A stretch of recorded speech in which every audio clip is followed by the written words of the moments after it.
Boa tarde a todos. Inicialmente, agradecer ao presidente Marcos Vinícius Furtado Coelho pelo convite, e igualmente ao ministro Bruno Dantas, coordenador científico do evento, esse evento de tanto sucesso que pode ser visto aqui por todos os presentes, pela internet, está sendo acompanhado por milhares de pessoas, profissionais do direito, estudantes e interessados em conhecer o Código de Processo Civil que entrará em vigor.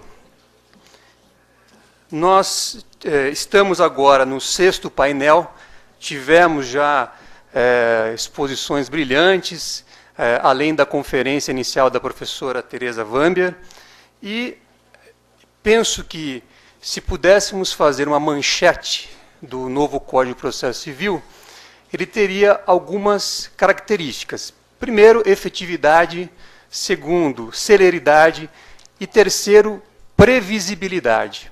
Então, claramente, o Código de Processo Civil buscou também dar previsibilidade a todos os jurisdicionados em relação às decisões que serão proferidas pelos tribunais.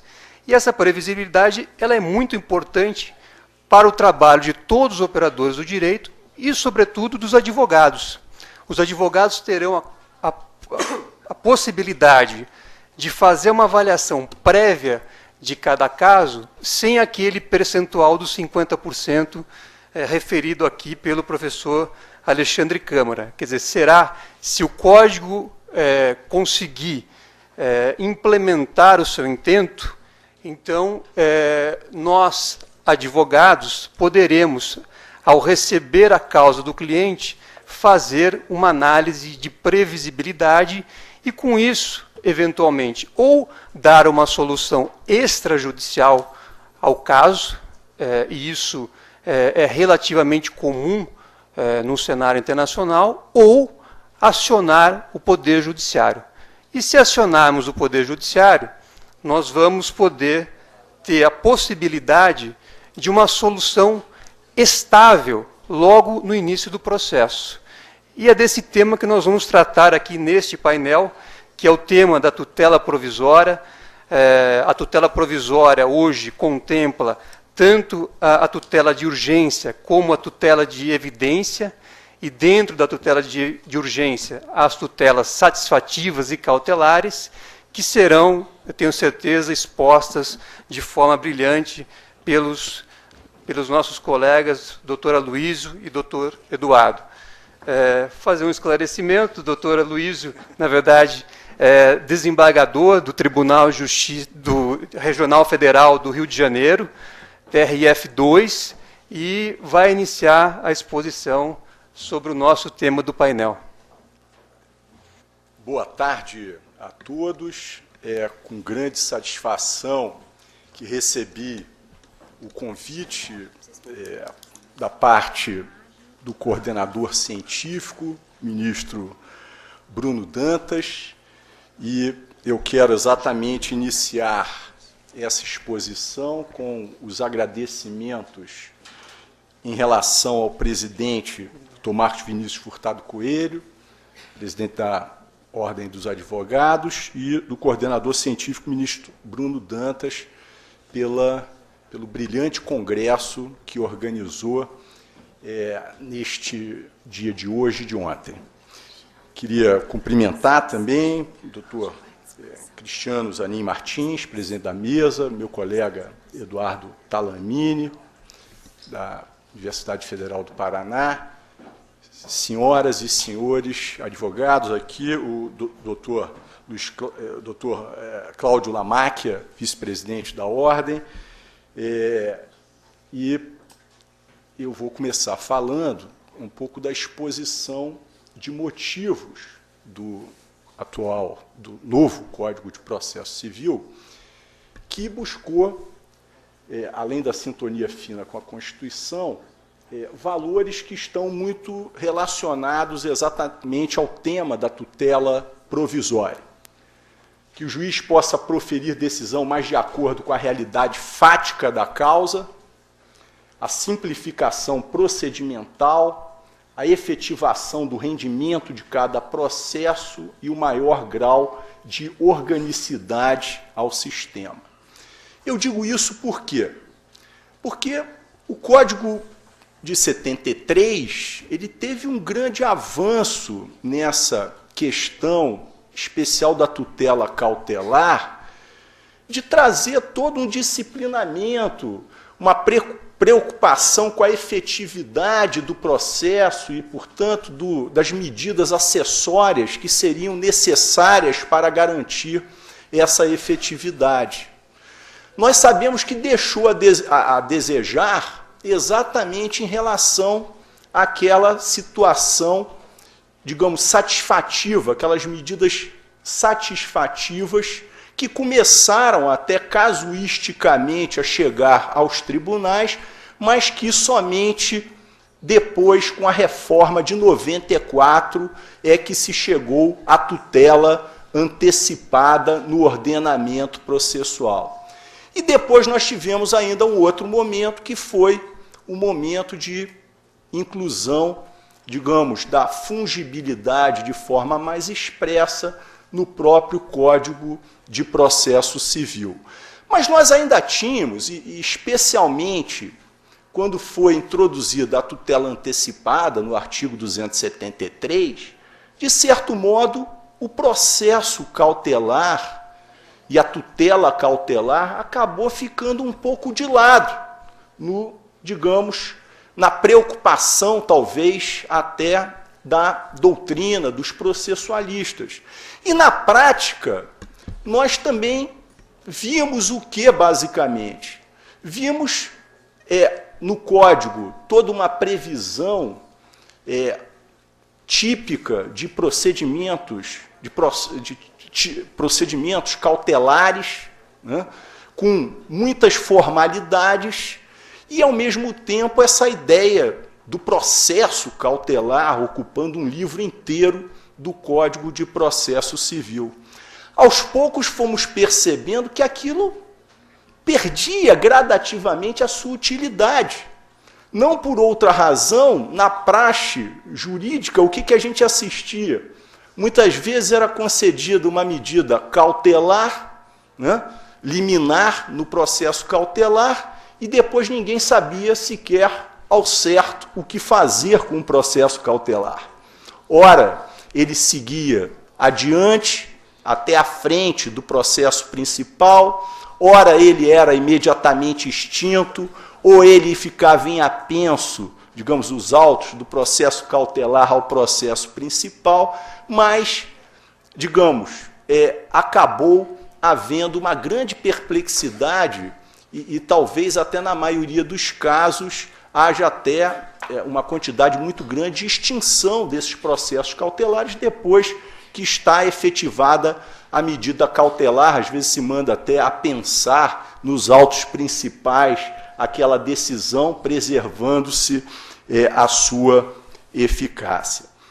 Por outro lado, também nós começamos a ter outras necessidades práticas.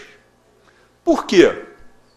Porque se, por um lado, o processo cautelar tinha essa vantagem de, exatamente por ser um processo autônomo, ele podia ser instaurado imediatamente após uma situação de urgência, independentemente da preparação imediata de um processo, digamos, principal, de uma demanda principal. Então, ele também mantinha uma certa utilidade nesse sentido. Mas essa mesma sistemática não existia e não existe para a chamada tutela antecipada.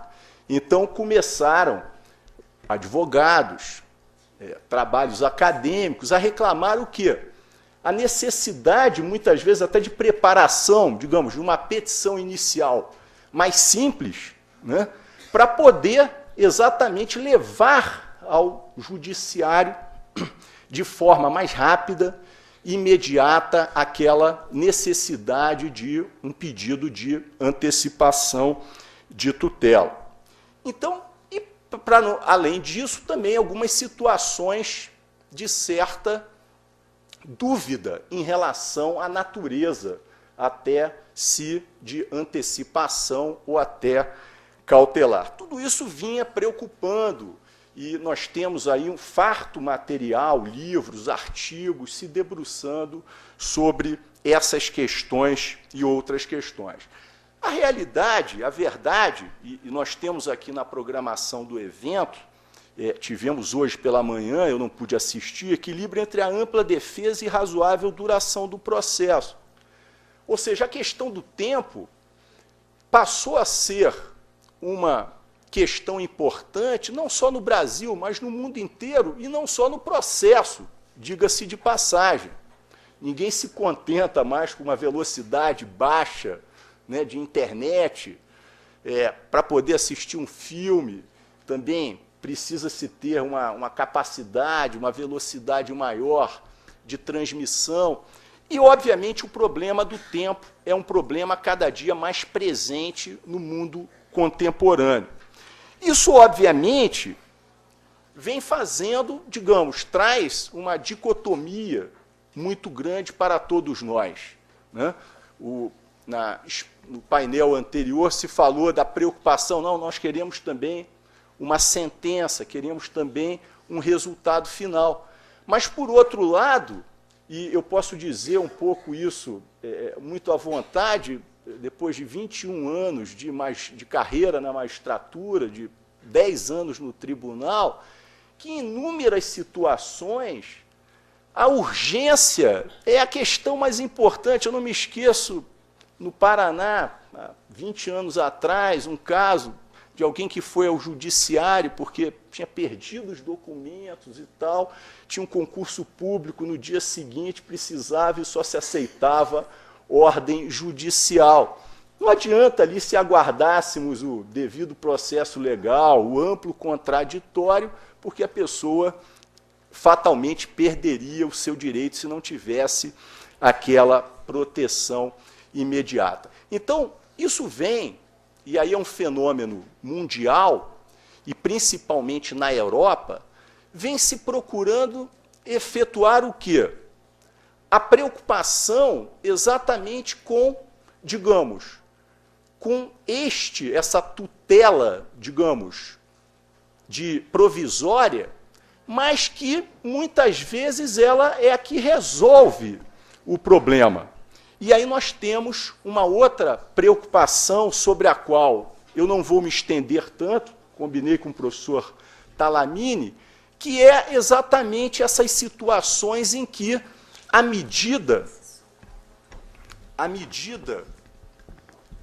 urgente, a medida provisória, ela é aquilo que passa a ser o mais importante para as partes, principalmente para a parte autora.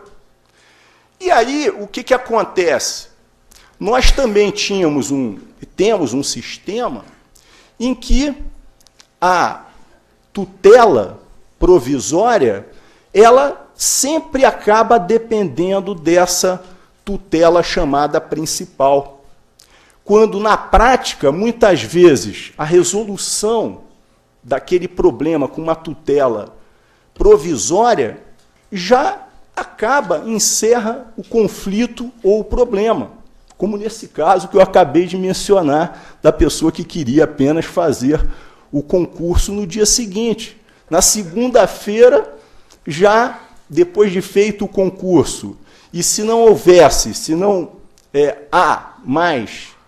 não havia mais uma grande discussão sobre o direito dela fazer aquela prova, o problema estava resolvido.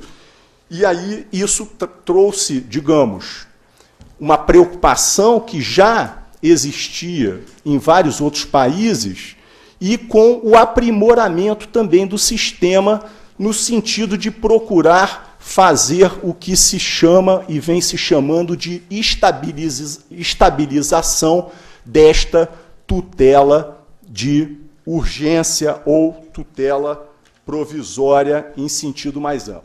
Então, no Código, exatamente essas preocupações acabaram tendo, de algum modo, uma solução. Em primeiro lugar, para mostrar, digamos, uma visão mais panorâmica do novo CPC, o código, como mencionado, ele tem uma parte geral, com 6 livros, depois uma parte especial e um último livro.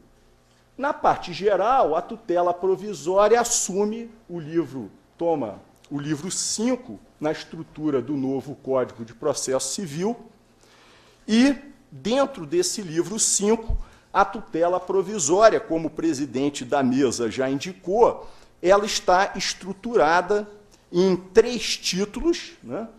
As disposições gerais, a tutela de urgência e a tutela da evidência. Então, começa aí já uma ideia, digamos, do que nós vamos ter com esse novo Código de Processo Civil, né, que acaba trazendo, sob a denominação de tutela provisória, naturalmente, até na doutrina, algumas críticas sob o ponto de vista da utilização da expressão tutela provisória, mas ela é admitida por vários doutrinadores, e apenas como exemplo eu cito o professor Barbosa Moreira e professor Humberto Teodoro, até no sentido, digamos, de semelhança ou até de identidade com a ideia de temporariedade, né? Embora essa ideia de provisoriedade, de temporariedade, também acabe tendo até uma certa, digamos, modificação, em especial em relação à perspectiva de estabilização da tutela provisória. Até porque, se ela passa a ter essa estabilidade, ela, obviamente, deixa de ter aquela ideia de superação a partir de uma tutela principal, ou mesmo da sua revogação ou da sua perda de eficácia em razão da extinção do processo. E aí, dentro da tutela de urgência, nós temos 2 espécies de tutela de urgência, que são exatamente a tutela, digamos, satisfativa, chamada tutela antecipada, que nós conhecemos hoje no artigo 273, e, por outro lado, a chamada tutela cautelar, né? Essas 2 são subespécies, portanto, da tutela de urgência, né? Que nós vamos ver que tem um duplo requisito. E, por fim, a chamada tutela da evidência. Em termos de já na parte introdutória do Código, a gente verifica que, obviamente, a tutela provisória ela mexe desde o início, digamos assim, com a questão do contraditório. Ela é uma tutela sumária, não é uma tutela exauriente e, por sua vez, portanto, embora o Código reforce o contraditório nos artigos 9º e 10º do novo CPC, esse parágrafo único do artigo 9º, ele já excepciona a necessidade do contraditório prévio em relação à tutela provisória de urgência, como deveria, obviamente, fazê-lo. Em seguida, nós também encontramos uma certa exceção, e eu aqui quero dizer que, na condição de magistrado, embora até tenha participado, até presidindo a comissão da AJUF em relação ao processo civil, que é a comissão permanente, eu internamente na AJUF, e como professor também, sempre defendi, digamos, a ordem cronológica dos processos, até levantando que se tratava, e como se trata, de um princípio republicano, né? Eu me lembro que a nossa preocupação, desde o início, foi no sentido que houvesse, sim, as exceções para que esse princípio não acabasse representando uma dificuldade em termos de duração razoável do processo. E, obviamente, a urgência é um dos casos que pode também e deve fazer com que haja a exceção, obviamente, em relação à ordem cronológica do artigo 12. Em termos de discussão, digamos, mais geral sobre a tutela provisória, a primeira afirmação ou questionamento é: o novo CPC, ele acaba com o processo cautelar? E ali eu coloquei uma exclamação e uma interrogação. Porque, de fato, ele acaba com toda aquela sistemática de estruturar a tutela cautelar em torno de um processo autônomo, né? Mas ele mantém, e como nós vamos falar daqui a pouco, uma possibilidade de se requerer de forma antecedente a tutela cautelar. A ideia, que eu vou falar daqui a pouco, desse pedido, dessa postulação antecedente, vem exatamente para manter aquilo que o processo cautelar podia fazer, que é o chamado processo cautelar preparatório. Já havia a necessidade de uma medida urgente, mas não podia se aguardar o ajuizamento da ação principal. Isso, de certo modo, é mantido na sistemática do novo Código de Processo Civil. Entretanto, e aí vem o segundo item que eu coloquei, a ideia que acabou sendo agasalhada no novo CPC foi uma ideia de processo sincrético. Nós sempre ouvimos falar de processo sincrético em relação ao quê? Ao cumprimento do julgado, em relação à execução, considerando as modificações realizadas no CPC. Mas agora é uma outra ideia. É a ideia de ampliar o processo sincrético também em relação ao processo, à tutela cautelar. Então, a tutela cautelar, a rigor, ela não deve e não precisa vir de forma autônoma, isolada da tutela principal. Por isso, não houve a necessidade no CPC novo exatamente de se estabelecer todo um livro, todo um título, toda uma parte destinada, digamos, ao processo cautelar. Então, agora a ideia é do processo sincrético, que eu chamei, ele antes foi para frente, para abarcar a execução, ele agora vem para trás um pouco, para pegar esse processo cautelar preparatório e mais, para também possibilitar, digamos, uma medida cautelar já satisfativa, né, independentemente depois do aditamento da inicial, para que possa vir depois a tutela principal já de uma forma mais detalhada.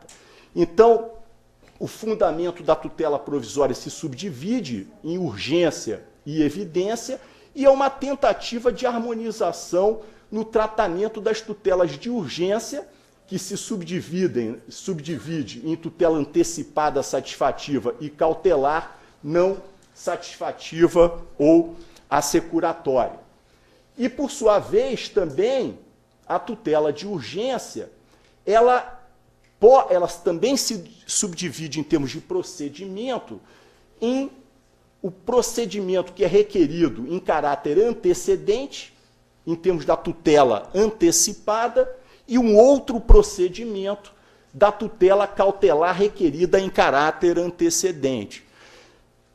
Eu aqui levanto uma dúvida apenas. O novo CPC estabeleceu, de fato, embora procurou harmonizar, por um lado, mas ele acabou mantendo uma certa diferenciação nesses procedimentos.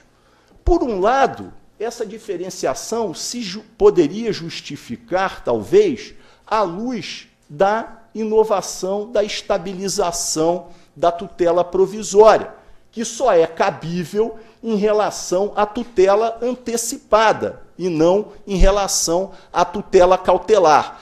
Mas me parece que também eu tenho certa dúvida em relação se essa diferenciação teria que ser absoluta em termos de procedimento. Talvez pudesse se guardar uma semelhança e com apenas algumas normas, se indicar que só seria possível a estabilização na tutela antecipada e não na tutela cautelar. E aí nós temos a inovação sobre a qual eu vinha falando e o professor Talamini vai se debruçar, que é a estabilização da tutela antecipada no artigo 304, e, por fim, a tutela de evidência, que já podia existir no nosso ordenamento de modo fragmentado, mas agora vem com esta denominação e procurando se estabelecer um tratamento mais sistemático, e eu, em síntese, reduziria, digamos, a tutela de evidência à desnecessidade na demonstração do perículo in mora, né? Ou ele está íncito, né? Ou ele nem era necessário, o importante é que a parte não precisa demonstrar o perigo na demora para obter a tutela de evidência. Há um caráter acessório, que previsto no artigo 296, que é mantido também, como eu digo, em parte, porque diante da estabilização também da tutela antecipada, essa acessoriedade perde um pouco do seu sentido em relação à possibilidade dela se manter independentemente de uma tutela principal, né? E o caráter também precário, provisório, temporário, pode ser a qualquer tempo revogado ou modificação, o artigo 296, que é uma realidade atual também, entretanto, com a limitação também relacionada à estabilização nos termos do artigo 305, parágrafo 5º.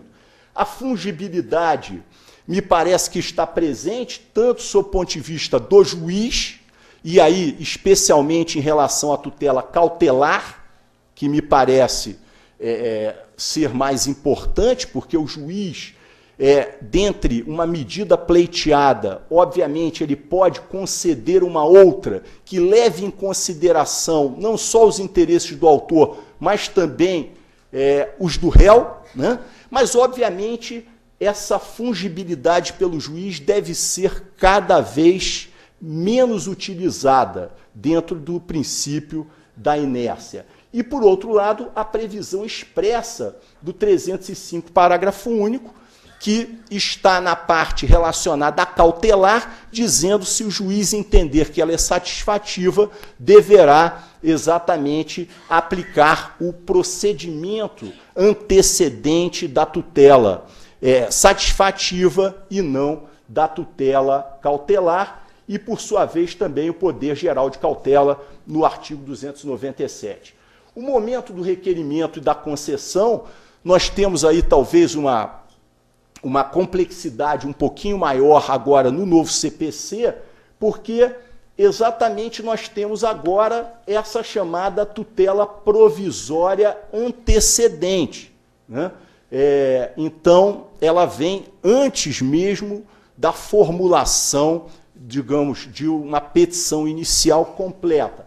E, por sua vez, ela pode ser incidental, o Código faz essa distinção em vários momentos entre o requerimento e a concessão em caráter antecedente ou incidental, sendo que, em termos incidentais, não há, digamos, nada de novo. Obviamente, a medida provisória pode ser postulada e concedida liminarmente, após a justificação prévia ou no curso do processo em primeiro grau, na sentença e mesmo em grau recursal.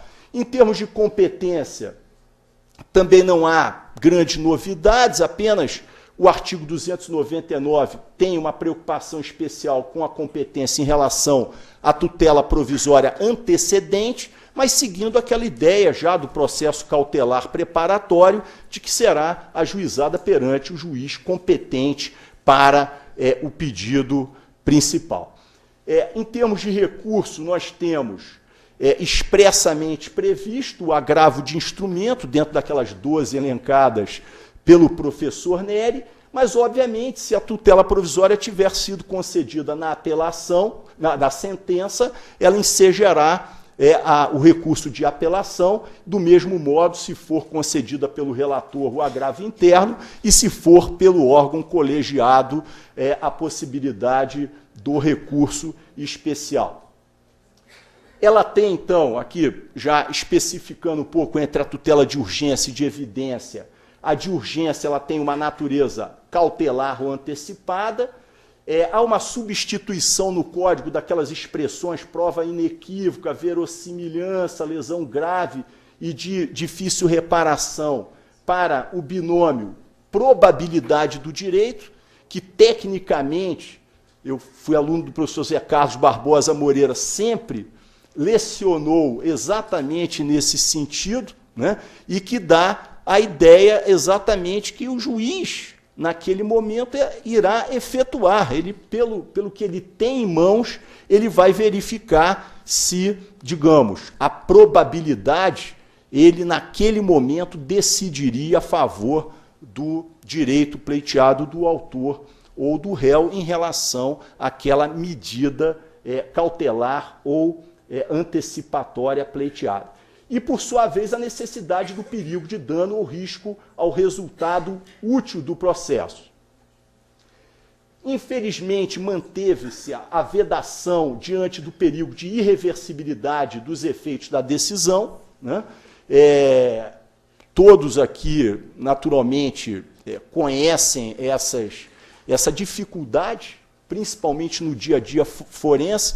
Me parece que isso eu acabo enfrentando muito nos agravos de instrumento, acaba sendo uma bengala para o juiz que não quer conceder, ou melhor, não quer nem analisar a situação concreta, e ele aponta já direto para uma irreversibilidade, quando a doutrina e a jurisprudência já apontaram que esse requisito não deve ser impeditivo, muito pelo contrário, em determinados momentos a irreversibilidade ocorrerá de qualquer maneira, concedendo ou não concedendo, em termos de acabar definindo o processo. Então, acaba não podendo servir de impedimento para a concessão da tutela provisória.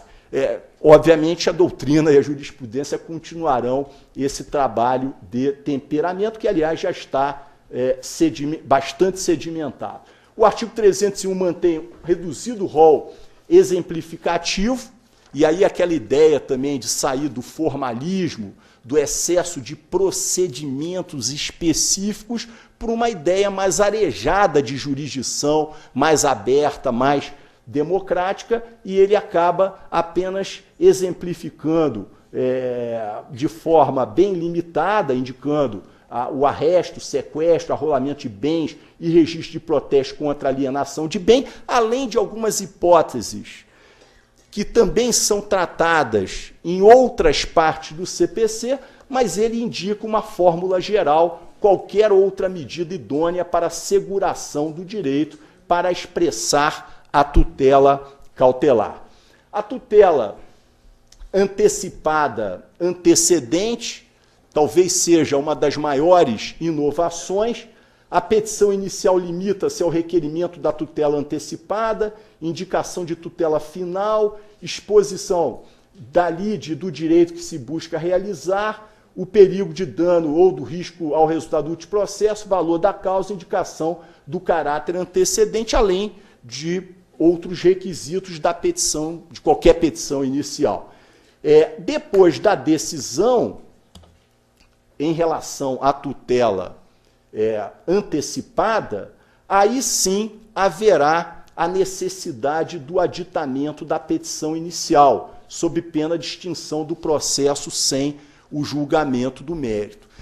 Eu queria, digamos, dizer algumas poucas palavras sobre isso. A iniciativa, digamos, a inovação, me parece que foi interessante. Essa possibilidade era uma necessidade. Mas qual foi, na minha opinião, o problema? O novo código acabou estabelecendo, quase como regra, em termos das disposições, a ideia de uma tutela antecedente, pelo menos pela disposição dos artigos. Quem for ler esse livro da tutela provisória, vai ver que a tutela de urgência tem algumas disposições gerais e depois mantém disposições gerais também nesse capítulo relacionado ao caráter, ao pedido, né, ao requerimento de tutela, tanto antecipada como cautelar, de modo antecedente. Então, quase que parece a ideia de quem lê de primeira, é o seguinte, não, agora a gente tem que sempre pedir de modo antecedente. Na minha opinião, isto está errado sob todos os aspectos. Essa é uma forma subsidiária. Quando a parte não tiver condições de apresentar logo, né, uma petição inicial completa, ela pode se socorrer desse instrumento. E isso causa um problema maior ainda no que o professor Talamini vai falar. Porque a ideia que se procurou estabelecer é que a estabilização da tutela antecipada só poderia existir se ela fosse requerida de modo antecedente. Aliás, uma interpretação mais literal leva exatamente a essa conclusão. Na emenda, possibilidade de complementação da argumentação, juntada de novos documentos e a confirmação de tutela final. E aí vem, em caso de concessão, prazo de 15 dias ou outro maior que o juiz fixar. Também a ideia é boa, porque aí a parte precisa agora um pouquinho mais de calma, né, depois de concedida já a tutela antecipada para, digamos, fechar a petição inicial, documentos, etc. e tal. Indeferida a tutela antecipada, prazo de 5 dias para a emenda. É outra coisa que eu não gostei, porque me parece que acaba dando um tratamento não isonômico diante de situações de certo modo semelhantes. Porque quem correu para buscar a tutela provisória teve o mesmo problema. Foi ela concedida ou não, ele teve que se apressar, fez uma petição inicial mais limitada e precisava complementar depois.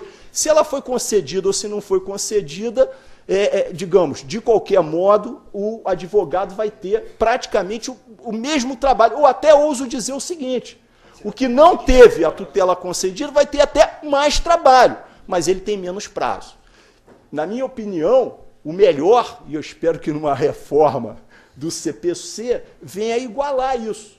Nós vamos ver daqui a pouco, eu vou falar desse procedimento em relação a cautelar, é pior ainda, porque estabeleceu um prazo, no caso de concessão da cautelar, e no caso de não concessão, sequer estabeleceu o prazo, ainda deixando uma margem de dúvida e talvez até de polêmica, de discussão no judiciário. Se não houver recurso, né, e aí vem ali apenas recurso, já há uma grande discussão e a resposta certamente será dada pelo professor Talamini, digamos, a estabilização dessa tutela antecipada em caráter antecipado. E não estabilizada, porque houve o recurso, ou para quem admite outro modo de impugnação, segue-se o procedimento comum. A tutela cautelar antecedente, ela é parecida, digamos. Uma petição inicial mais simples, mas ela acaba se resumindo ainda mais à tutela cautelar. Ali de seu fundamento, exposição sumária do direito que se quer assegurar, perigo de dano ou risco do resultado útil do processo.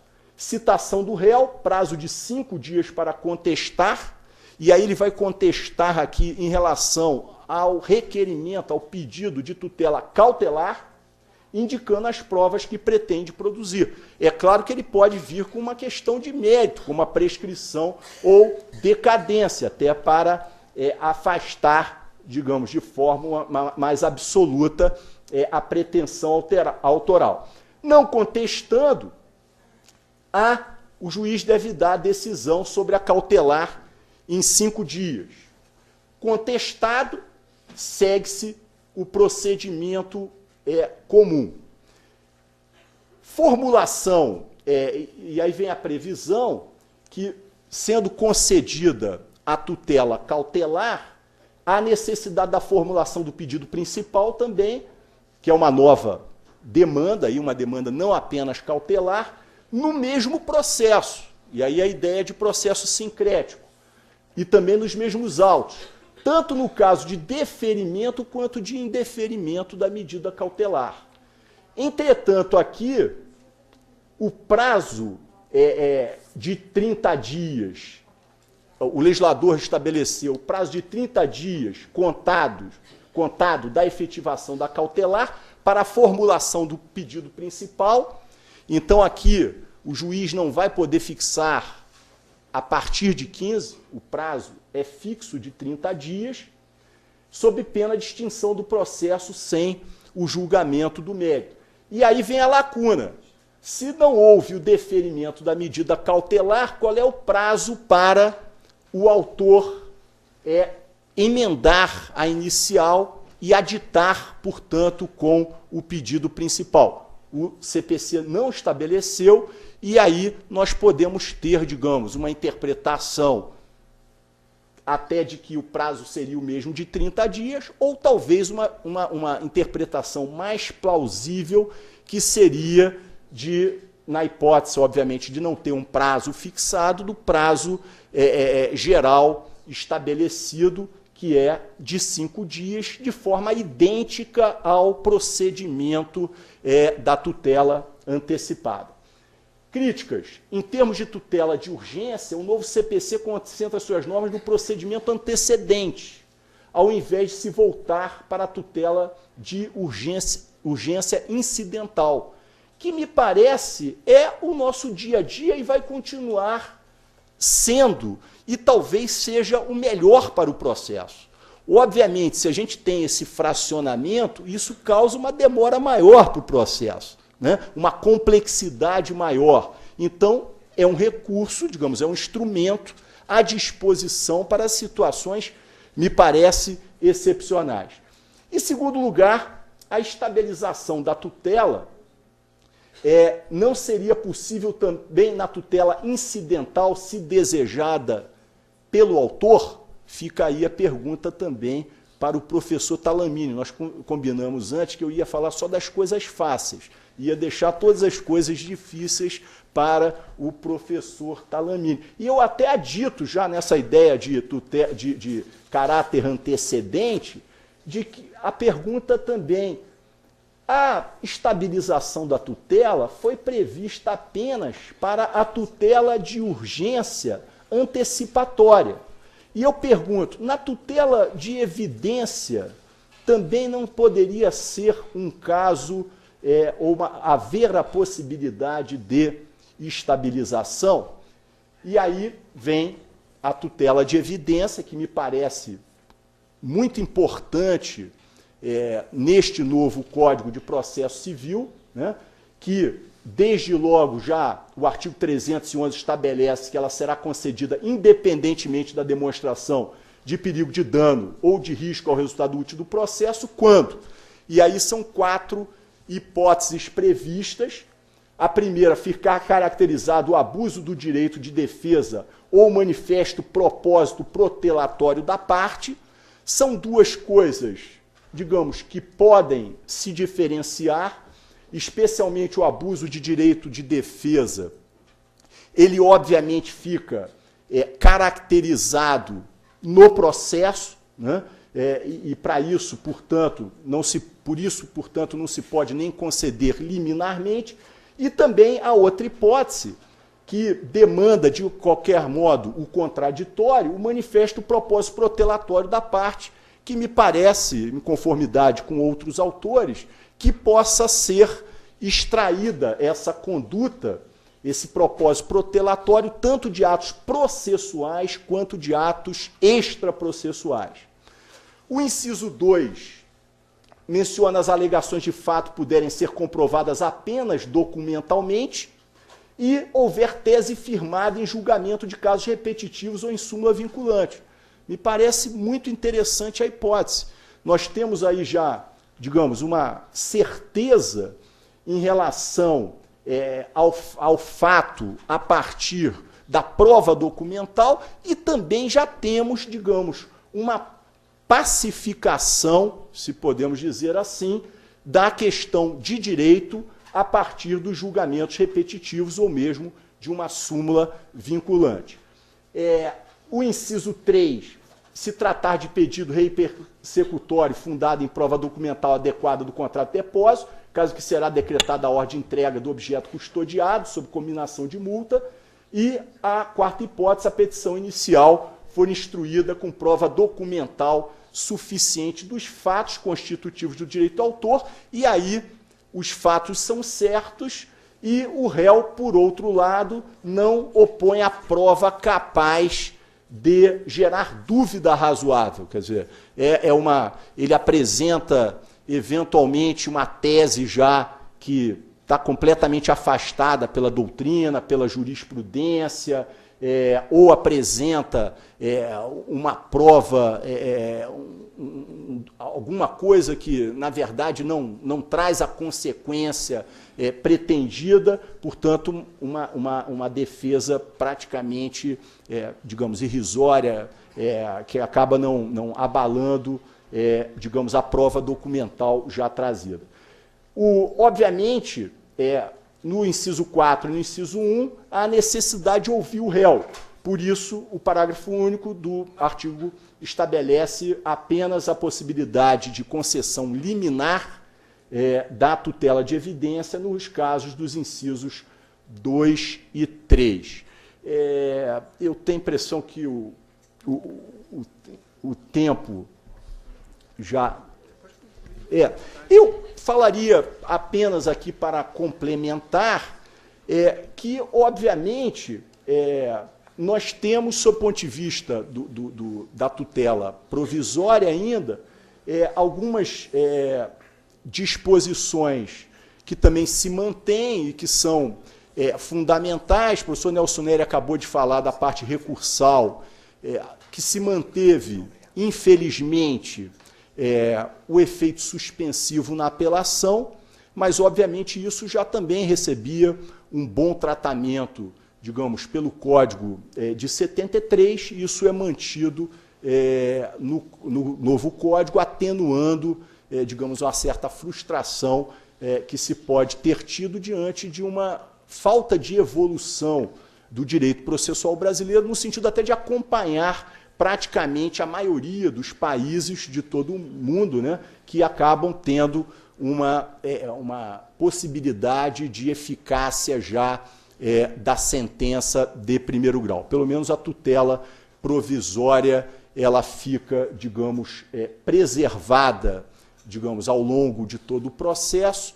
E aí me parece que a outra grande inovação realmente essa hipótese de estabilização da tutela provisória, que me parece muito importante. Com certeza o professor Talamini vai falar, vem de, me parece, experiência bem sucedida, né, principalmente do referê do direito francês, e da tutela sumária do direito italiano, e, portanto, em boa hora, chega no Brasil para realmente facilitar, digamos, como mais um instrumento capaz de resolver, não só de resolver de uma forma mais prática o conflito, como também de uma forma mais célere, mais rápida e mais simples. Então, eram essas as considerações de modo geral sobre o Instituto, agradecendo mais uma vez a atenção de todos. Muito obrigado.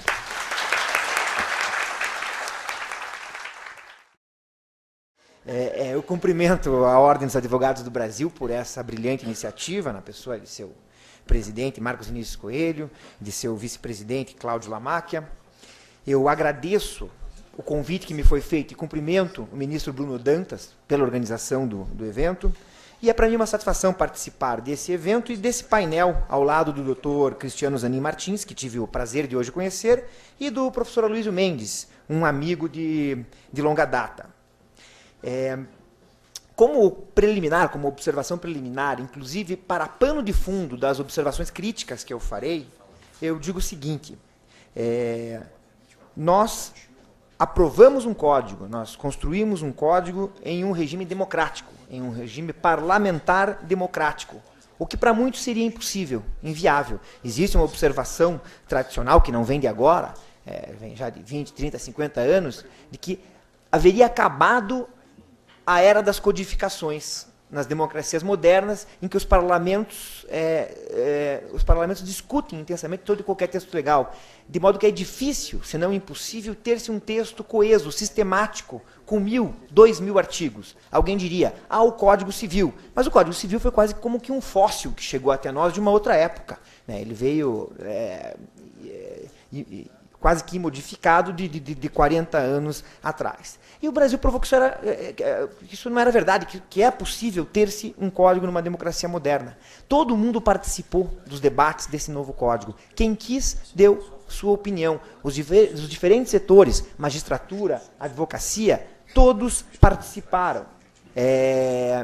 E tem-se um código que é a síntese de tudo isso.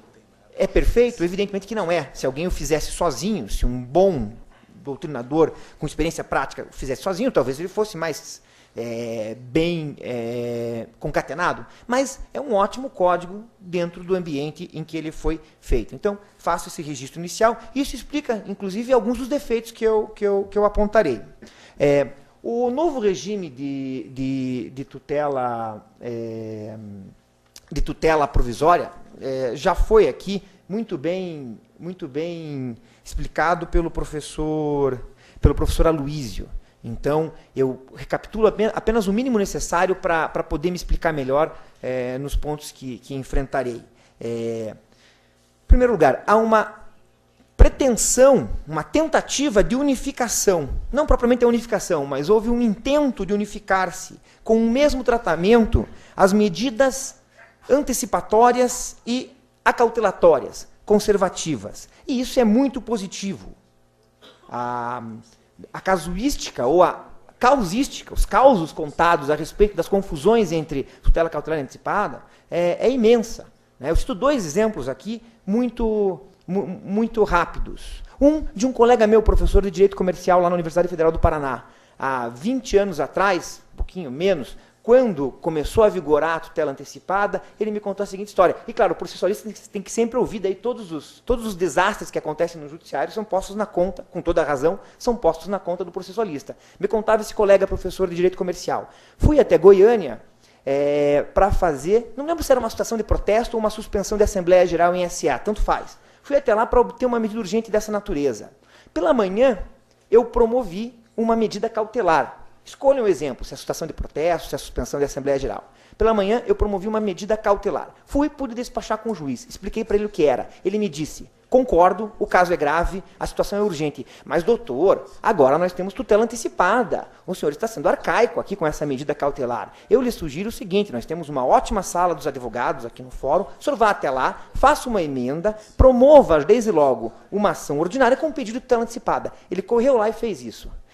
Mas só conseguiu distribuir, a protocolar, enfim, a petição com a emenda e tudo mais, à tarde. À tarde, o juiz da vara era outro.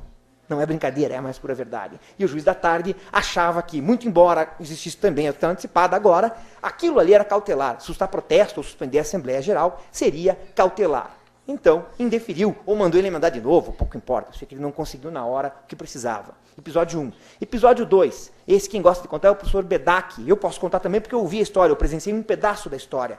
Uma amiga nossa, amiga dele, amiga minha, que hoje é desembargadora no Sul, na época ela era juíza em vara de família, mulher de um grande processualista, esposa de um grande processualista, e mais não digo, senão daqui a pouco já dá para descobrir quem é, ela contava o seguinte, Bedak tinha acabado de escrever sobre medidas urgentes, Bedak, eu na minha vara estou fazendo o seguinte, estou resolvendo tudo, estou extinguindo todas as medidas cautelares de separação de corpos, porque isso é antecipatório do resultado final do divórcio. Então eu extingo tudo, e não, claro, não deixo a parte desamparada, transporto simplesmente o pleito dela para o outro processo, com isso fica menos coisa para eu lidar lá no na minha vara. Bedak, eu lembro que até falou, cuidado só, né, e tal, mas é uma boa, é algo prático, não teceu nenhuma crítica, até porque a ideia em si era muito bem intencionada. Daí você corta para São Paulo, onde o Bedak é professor na USP. Vem um aluno dele, um ex-aluno dele, reclamar, professor, o senhor sempre falou que essas medidas são agora antecipadas. E então caiu no exame da ordem. Um caso OAB de São Paulo, um caso em que havia uma situação insustentável entre marido e mulher, um deles pretendia assegurar a partir dali, delimitar a separação de corpos e pedia-se para elaborar uma peça. Qual a peça que eu teria de elaborar? Eu fiz uma ação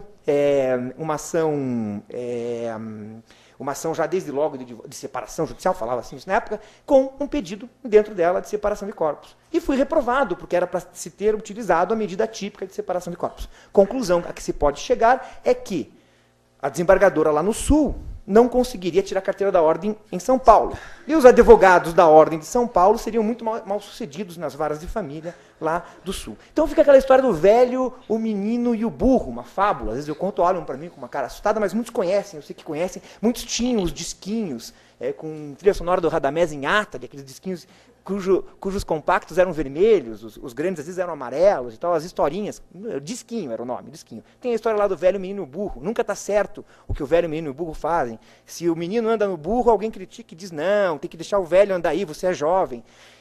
Se o velho sobe no burro, velho se aproveitando do menininho. Se os dois vão a pé levando o burro, os dois são burros, né? Porque não vão no burro. E assim vai. Era isso, ou é isso que se faz com a parte quando se fica com esse tipo de capricho. Então, e aqui perco um tempo, porque isso aqui vai ser importante, porque eu vou dizer lá na frente. Então, em excelente hora, o novo código propôs-se a eliminar essa bipartição de regimes. Para um caso, um processo próprio, outro um pleito incidental. Num caso, dava para ser feito um pedido antecedente de tutela cautelar, no outro, isso em tese não existia, e assim por diante. Grande parte desses males foram minorados, ou se tentou minorá-los, com uma regra que assegurou alguma fungibilidade na tutela antecipada.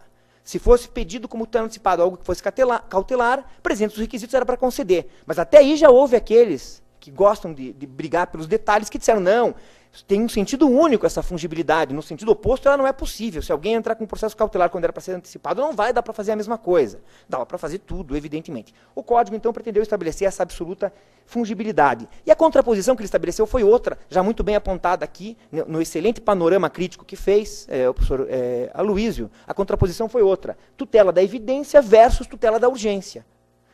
E na tutela da urgência, duas categorias, medidas cautelares e medidas antecipadas, ambas como medidas urgentes, com um regime pretensamente único. E as medidas urgentes, sejam elas cautelares ou antecipadas, poderão ser concedidas em caráter preparatório ou incidental. Tudo isso já foi dito aqui pelo professor Aloísio. Agora, indo para o slide seguinte, começam a surgir os problemas. Eles não existiam na versão original do projeto, e aqui isso tem a ver com se tratar de um código feito num regime democrático, que passou por duas casas legislativas, submeteu-se a diversas comissões de juristas, enfim, foi sendo modificado. Com a evolução do processo legislativo, a promessa de unificação começou a ruir, a promessa de unificação de regimes. Por quê? Como muito bem já apontou o professor Aloísio, estabeleceram-se disciplinas diferentes, num caso e noutro, de tutela antecedente. Se a tutela antecedente é cautelar e ela é concedida, o autor tem, segundo o artigo 308, 30 dias para formular o pedido principal. Faz dentro dos mesmos autos, mesma relação processual, e tudo isso é ótimo. Né? Mas são 30 dias. Se a tutela urgente tem caráter antecipatório e foi pleiteada e obtida antecedentemente, como providência preparatória de um pedido principal que ainda vai ser feito, o prazo, então, é de 15 dias para se formular o pedido principal ou outro maior, outro superior, que o juiz venha a conceder. Só aí já se poderia dizer que se estabeleceu uma diferença grande, marcante no regime das duas providências urgentes, quando pleiteadas em caráter preparatório. Mas as distinções não param por aí, e esse que é o nosso problema. Então, indo para o slide seguinte, a gente vê que o problema maior vai se dar, ou a distinção maior vai se dar, justamente quando se trata da estabilização da tutela antecipada. Na tutela antecipada preparatória, e apenas nela, a professora Aloísio já falou disso também, não na cautelar, se o réu não recorrer, não interpuser recurso da decisão que concede a medida urgente, tal processo preparatório será extinto, mas a medida urgente que havia sido concedida manterá sua eficácia por tempo indeterminado. Ela deixa de ser, em certa medida, provisória para estabilizar-se. O grau de estabilização, ou o grau de provisoriedade, uma coisa contraface da outra, vamos ver depois qual é. Mas ela se estabiliza. Esse é o nome que se dá à medida. Essa regra, é bom que se diga, primeiro, não estava nas linhas mestras apresentadas pela comissão de juristas, que fez o anteprojeto do Código. Esse já é um dado importante. Ela foi uma ideia acolhida nas audiências públicas prévias à apresentação do projeto no Congresso Nacional. Uma ideia muito conhecida aqui no Brasil, sabe-se que a grande defensora dela é a professora Ada Grinover. Então isso já foi posto, em certa medida, num projeto cuja tônica principal não era estabilizar a tutela. Essa que é a verdade. Era estabelecer um regime único. Mas entrou. E quando entrou, na previsão original aprovada no Senado, até o substitutivo do Senado, previa-se a possibilidade de antecipação, de estabilização, tanto para a tutela antecipada quanto para a tutela cautelar, concedidas em caráter antecedente.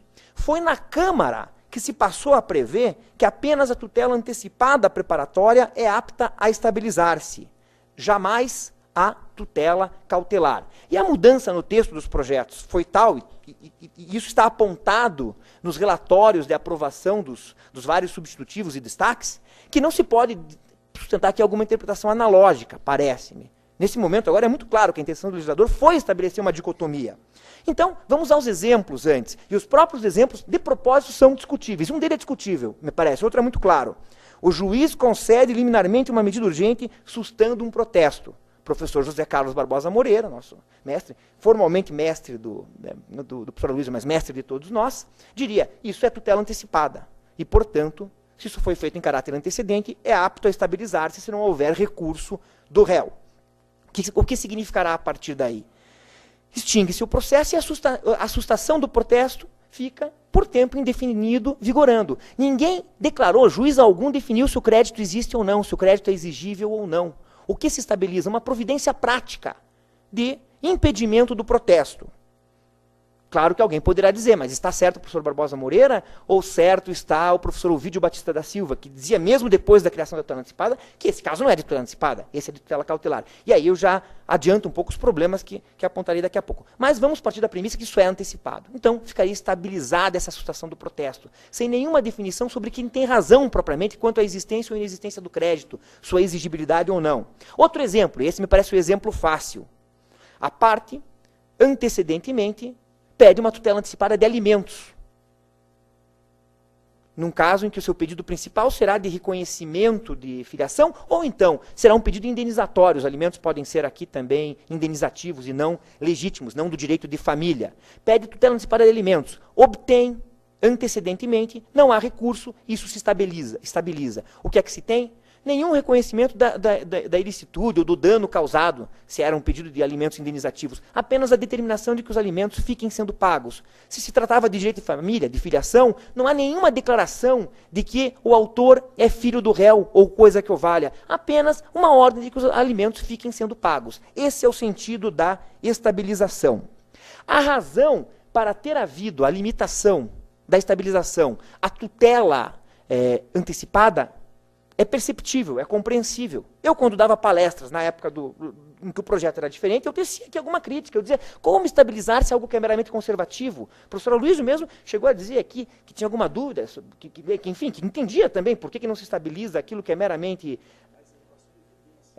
Não, eu vou chegar lá também, e vou tratar lá também. Mas você chegou a dizer, não sei se precisava ter um regime diferente, dá para entender por que não estabiliza e tal. Todo mundo entende por que não faz muito sentido estabilizar algo que seja meramente conservativo. Que sentido faz deixar vigorando indeterminadamente algo que é para mera conservação, que não traz nenhuma fruição para quem quer que seja. Se é que existe essa divisão matemática, uma linha que separa claramente o que é antecipatório e é cautelatório. Vocês já notaram que a minha tônica aqui é essa.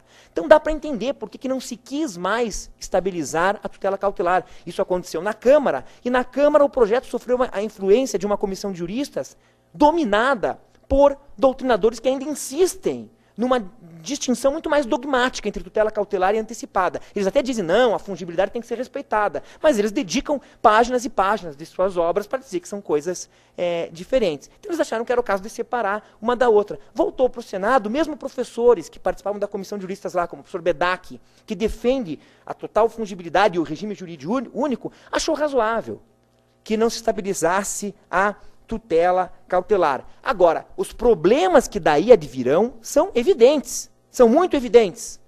O sujeito vai invocar o vídeo Batista da Silva para dizer que não estabilizou a sustentação de protesto que não foi recorrida. E assim vamos. Então toda aquela discussão que se punha até agora na distinção entre cautelar e antecipada, agora vai se transportar para um terreno ainda muito mais grave, que é esse de saber se há estabilização ou não.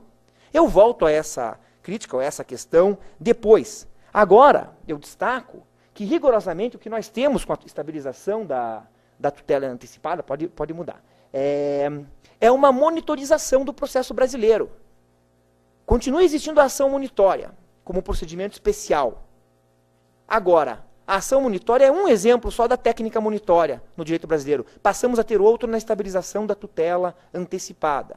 Por que digo isso? Bom, a técnica monitória é uma categoria claramente reconhecida no direito comparado, não é uma invenção brasileira, não está só na lei, na lei brasileira, na ação monitória.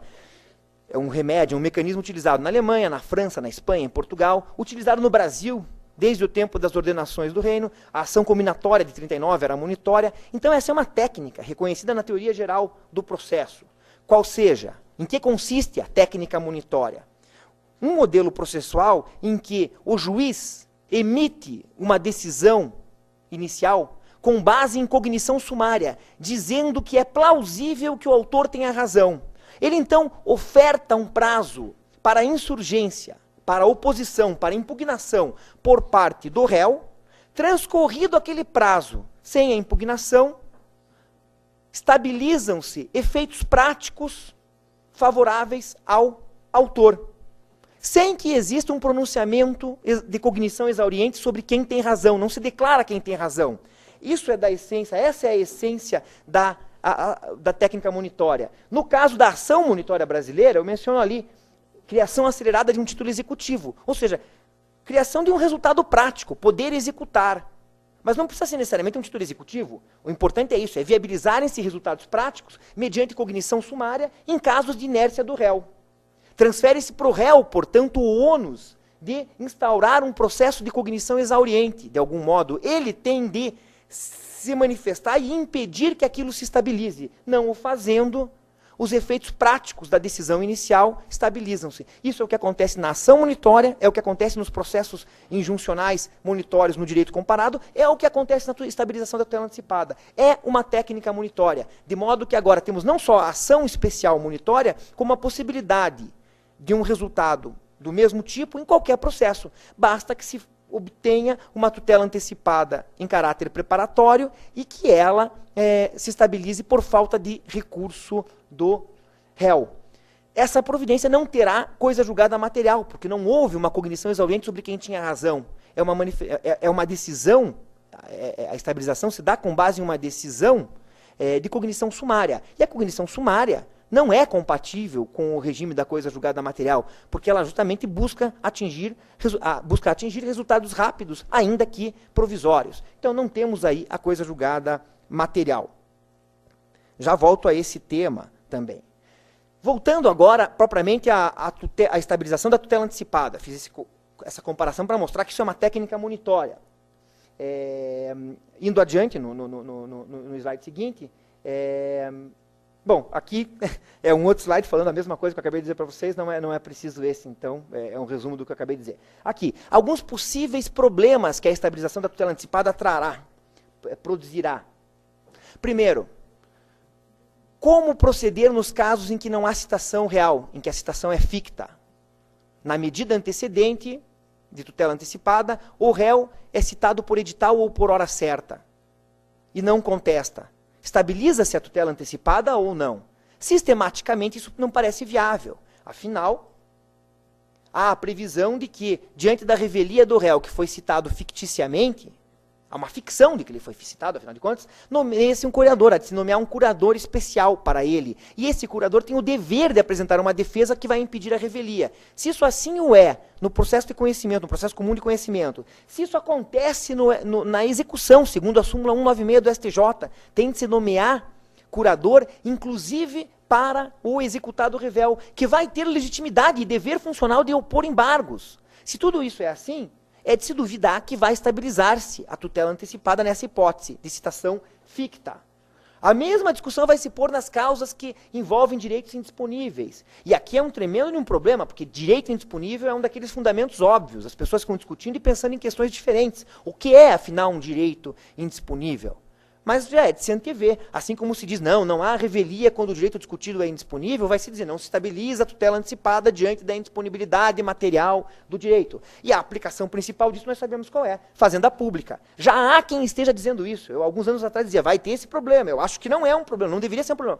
Já tem gente dizendo, não vou dar nomes, mas já vi 2 exposições em que juristas, advogados, enfim, ligados à defesa da fazenda pública em juízo já disseram, não, contra a fazenda pública não estabiliza, porque a fazenda pública defende o interesse público, e o interesse público é indisponível, e seja lá o que for, esse interesse público ele não vai permitir a estabilização da tutela antecipada. Tudo bem, no campo da monitória, e vejam como é importante compreender que isso é uma técnica monitória, no campo da monitória, o STJ já disse que cabe a ação monitória contra a fazenda pública. Se bem que os precedentes dele, que formaram essa súmula, são muito contraditórios. Alguns dizem, cabe e se não embargar a ação monitória, forma-se o título executivo mesmo. Outros dizem, cabe, mas espera aí, não é bem assim. Se não embargar, não se forma o título executivo. É preciso uma sentença de ofício do juiz submetida ao reexame necessário quando for o caso. Então, daí isso não é técnica monitória. É dizer que cabe, mas não cabe. Né? Então, teremos também esse problema. Minha opinião, o novo código deixa claro, com todas as letras, que cabe, inclusive, a ação monitória contra a fazenda pública. Ele confirma aquilo que a súmula, bem ou mal, já dizia, ainda que com precedentes ambíguos. Então, se assim o é na ação monitória, no novo código, há de ser também para a tutela antecipada.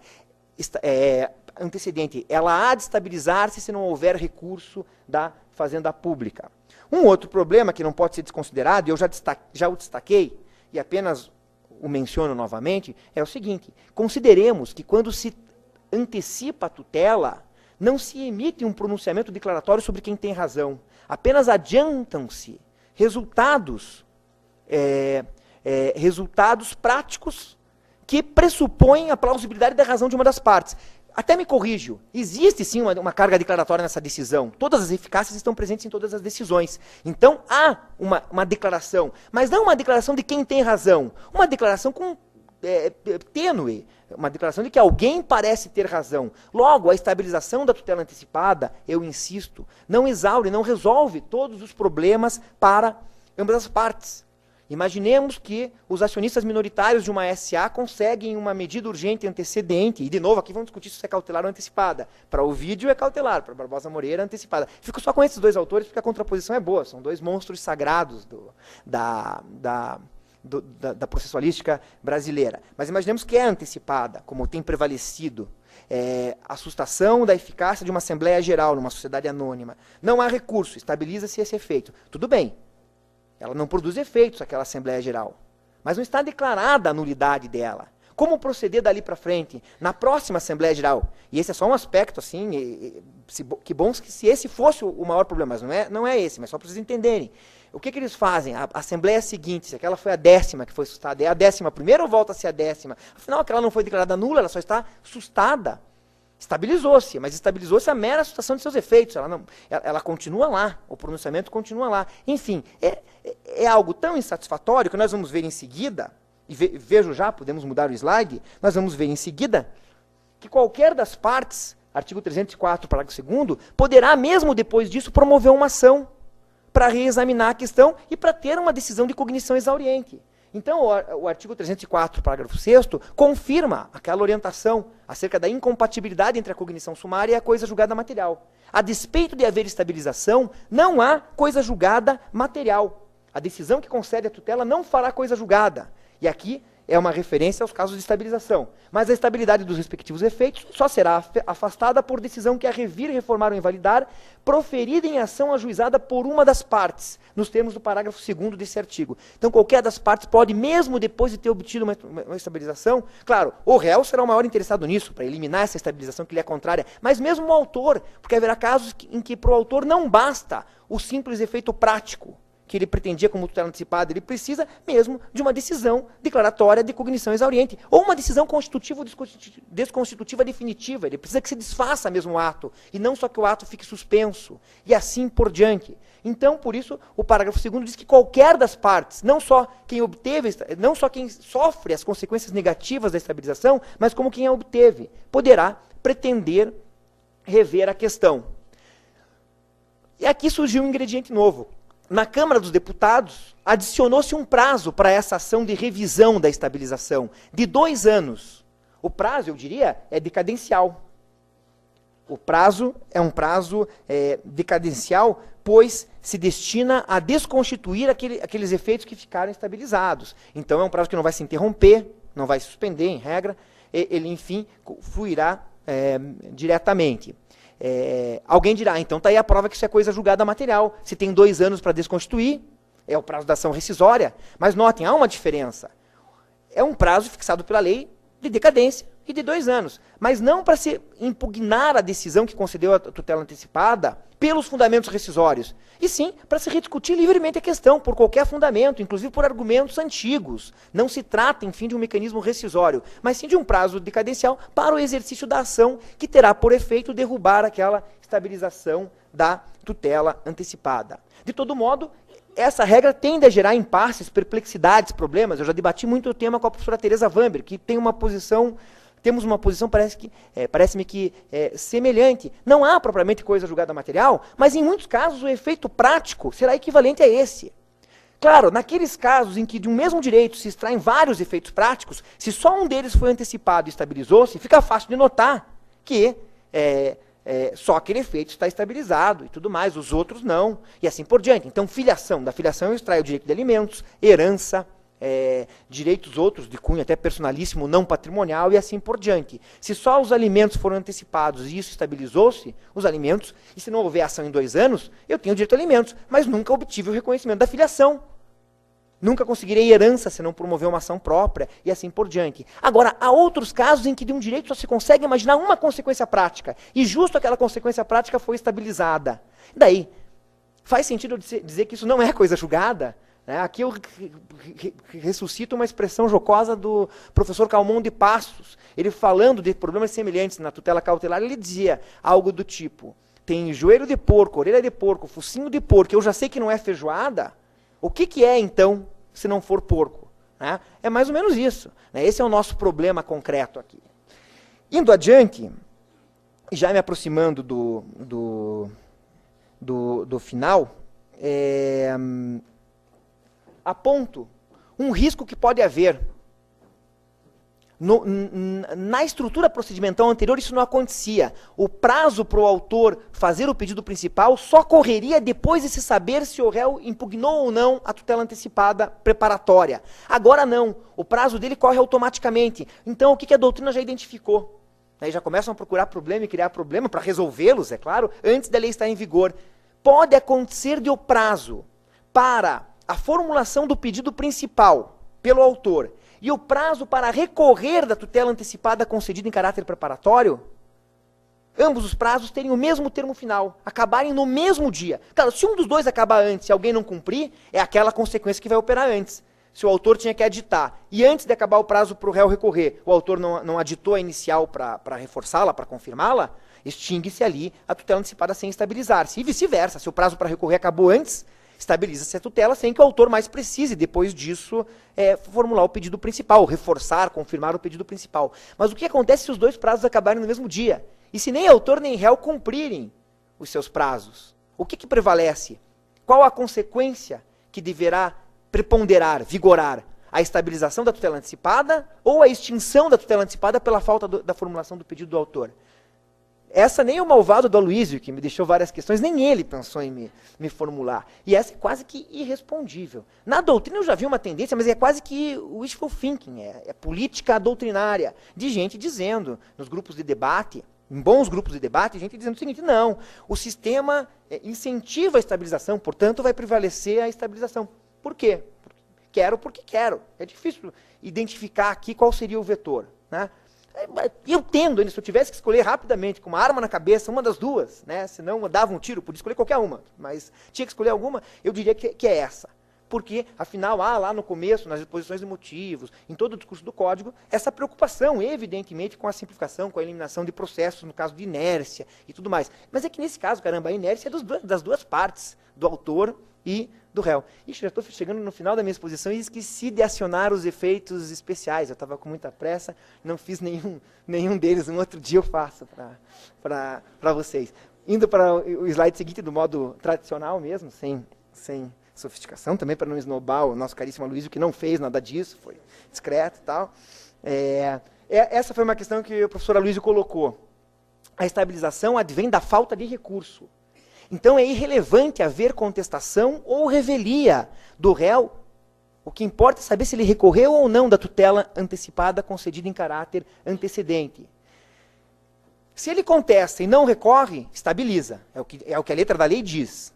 E se ele recorre, mas não contesta, o que também pode acontecer, ele é revel no procedimento cautelar ali que está se desenvolvendo até aquele momento. Ele é revel, mas não estabiliza. Tá? Esse é o detalhe interessante. Por que eu insisto que o decisivo é o recurso? Aqui é uma interpretação literal, é a letra da lei que diz isso, e uma interpretação histórica, porque antes as versões anteriores do projeto falavam em não impugnada, decisão concessiva de tutela antecipada não impugnada, que era um termo mais amplo, que também gerava discussões, dúvidas. O que é impugnação? É recurso, é pedido de reconsideração, é mandado de segurança, contrato judicial? Agora está claro que é não recorrida, falta de recurso. E para arrematar, esse é o meu tópico conclusivo, e aqui eu pretendo enfrentar mais duas das questões do professor Aloysio, um balanço. Um balanço. Primeiro, quanto aos pontos positivos. A ausência de coisa julgada material, num contraste entre o que está no código aprovado e o que havia no projeto, num antigo projeto de reforma do código anterior, patrocinado pela professora Ada, lá se afirmava com todas as letras que a tutela antecipada que se estabilizasse faria coisa julgada material. E eu acho fundamental que ela não faça. Até isso tem a ver com a crítica que eu vou fazer daqui a pouco. Por que é importante que ela não faça coisa julgada material? Não é só um capricho teórico de que decisões sumárias não merecem fazer coisa julgada material. Não seria só um capricho teórico. Seria também uma preocupação com o devido processo legal. A cognição sumária, me parece, não se compatibiliza com a perpetuidade da coisa julgada. Né? Então esse é um ponto positivo. O outro ponto positivo é a promessa, a expectativa de um possível atalho para o fim do processo. Talvez decisões tutelas antecipadas sejam concedidas, não recorridas e litígios acabem ali mesmo, satisfatoriamente. As partes não vejam necessidade de instaurar aquela ação a que eu me referia antes. Talvez isso aconteça. É que no Brasil a gente não tem estatística. O código agora manda ter, que o CNJ as faça. E se as fizer, será ótimo. Então é um pouco difícil de saber se isso terá sucesso. Aparentemente, a outra técnica monitória que a gente usa, que é a da ação monitória, não gera muito efeito. A impressão que a maior parte das pessoas tem é que a ação monitória não pegou, não funciona muito. Parece também que é um palpite intuitivo isso, mas corresponde aí ao senso geral. De todo modo, convém não se adotar aquilo que eu tenho chamado de hermenêutica da má vontade. Nós temos um código. Ou bem nós identificamos problemas de inconstitucionalidade nesse código, ou nós o aplicamos. Então nós temos que tentar tirar dele o máximo proveito possível, inclusive nesse caso. E eu cito aqui uma comparação histórica que eu vi essa semana por acaso, e aqui isso aqui me ocorreu, que a comparação é adequada. Era um texto numa revista italiana de processo, e na seção dela de História do Direito, é uma revista chamada Giusto Processo, que é uma revista hoje tão boa quanto a revista de Direito Processuale. E na seção de História dela, um dos seus editores rememorava que quando foi aprovado, foi criado o processo monitório na Itália, no começo do século XX, Carniluti e Calamandrei falaram que ele era horroroso e que ele não ia gerar resultados. E na Itália o processo monitório, que lá se chama indjuntivo, é um sucesso.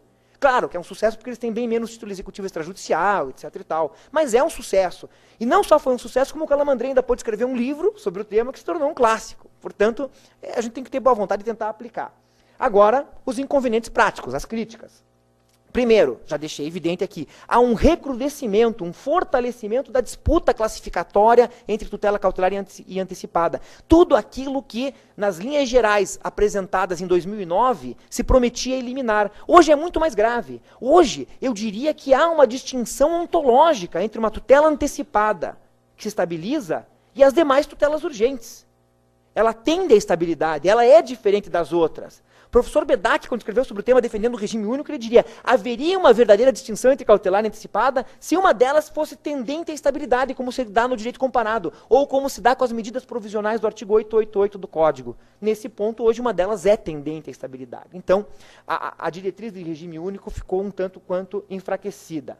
Há um risco de proliferação de pedidos de tutela de urgência formulados em desvio de finalidade. Não se pode ignorar isso. Pedidos que eu chamaria de pedidos insinceros. A parte não tem verdadeira urgência, mas ela tem a esperança de que o réu não impugne, não recorra da tutela antecipada. E por isso pede tutela antecipada, mesmo não tendo tanta urgência como seria de se esperar. E isso vai gerar uma outra reação. Somada ao temor de que suas decisões se perpetuem, os juízes tendem a ser mais rigorosos com as medidas urgentes requeridas em caráter preparatório. Seja pela desconfiança de que talvez a parte não tenha toda aquela urgência alegada, mas esteja querendo atalhar caminho, seja ainda pelo temor de que sua decisão se estabilize. Por isso até é importante afirmarmos que ela não faz coisa julgada material, que o fenômeno é de outra natureza, mais tênue do que coisa julgada material. Aqui, o que me parece ver é o seguinte: usou-se a estabilização, que é uma técnica munitória muito, muito positiva, somada com a tutela da urgência. A tutela, enfim, destinada a afastar o risco de danos irreparáveis. Quando, na verdade, a técnica da estabilização, a técnica munitória, é muito mais compatível com a tutela da evidência. Esse seria o meu arremate aqui da minha exposição, respondendo à sua pergunta. Me parece que o que deveria ter havido no sistema seria uma tutela da evidência, uma tutela da evidência que fosse apta a estabilizar-se. Sistematicamente, esse é um ponto que eu não considero impossível, acho que o caminho não está fechado para isso. Mas, evidentemente, não foi esse o pensamento central do legislador. Quanto à estabilização, isso não estava aqui só para lhe responder, Luiz. Quanto à estabilização da tutela antecipada concedida incidentalmente no processo, primeiro, me parece que desde o começo essa não foi uma diretriz querida no Código. O Código fez uma opção clara por só estabilizar a tutela antecipada.